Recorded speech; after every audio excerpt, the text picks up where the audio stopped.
in this lesson, we will see together les indéfinis, but we will see more precisely un.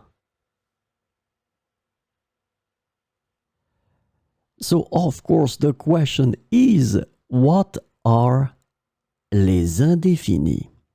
So let's try to see that together. Indefinite words in French are used to refer to non-specific or unspecified people, things, or quantities.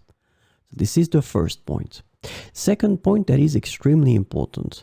They often express concepts like quantity, frequency, or degree without specifying exact details. And this is a key thing with les indéfinis. You don't specify exact details. And the last point, they play a crucial role in constructing sentences that refer to indefinite or unspecified concept. So clearly, if you don't really want to be specific, you will have to know and master les indéfinis.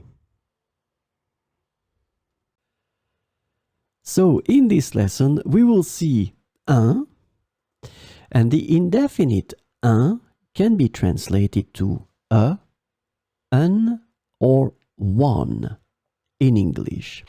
And so we will see 4 examples with un. J'ai acheté un gâteau délicieux pour la fête. J'ai acheté un gâteau délicieux pour la fête.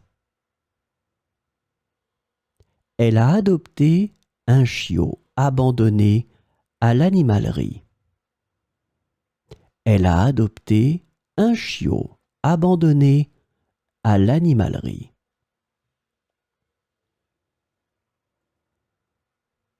J'ai trouvé un livre intéressant à la bibliothèque. J'ai trouvé un livre intéressant à la bibliothèque. Ils ont vu un film passionnant au cinéma hier soir. Ils ont vu un film passionnant au cinéma hier soir.